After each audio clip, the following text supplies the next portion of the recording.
If you miss the days where games like Diablo or Baldur's Gate reign supreme in the PC world, fear not, because indie developer ThinkTrunk is bringing us all back to the 90s with their upcoming series entitled Return to Games. 7 games are planned for the series, each completely different from the last, but with their 90s PC game inspiration being the connective tissue that holds them all together. The first game in the series is called Book of Demons, a card-based hack-and-slash through the depths of hell. The game itself is heavily inspired by old PC dungeon crawlers, but there are enough modern touches that make it feel refreshing to play. In a genre where almost every other game is trying to emulate the success of Diablo, it's nice to see a game that comes along and tries to do something a little bit different.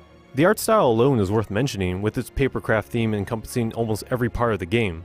Characters, items, buildings, and even the UI are cleverly designed in a pop-up book style, which the game dubs the Paperverse. The environments have a satisfying depth to them, and the unique presentation of the game saves it from any immediate comparisons to Diablo or Torchlight, because at the very least, nothing looks quite like it.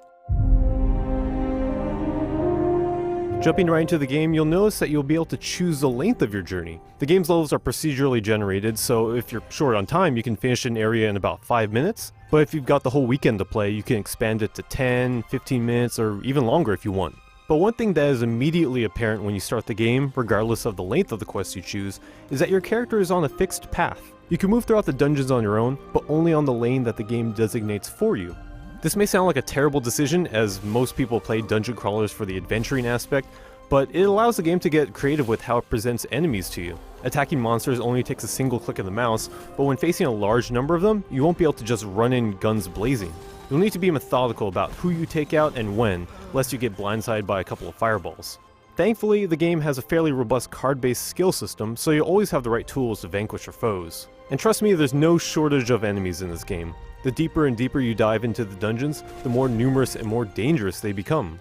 And even though the game eases you into learning each one of their attacks and how to counter them, it's still quite a challenge when you're dealing with a room full of monsters all at once. And it all culminates in each level's boss battles, which are really the stars of the show. Simple but layered in complexity, bosses will test your abilities to multitask.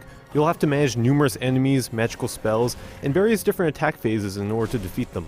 It's a satisfying experience from one end of the dungeon to the other, and with 3 different classes to try out, it'll surely keep players busy for a while.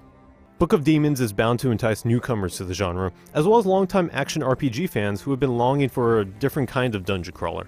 The classic gameplay, combined with a fresh visual look and a variable difficulty setting, promises to appeal to both ends of the spectrum. The game will be released on Steam's early access platform starting July 28th, and although developer ThinkTrunk does plan on making 6 more games in the same vein as Book of Demons, it's no doubt that they're off to a great start. Do you think Book of Demons and the Return to Games series could be a start of something big? Tell me what you think of the game in the comments below, and consider subscribing to GameSpot for more coverage. Thanks for watching, and I'll see you all next time.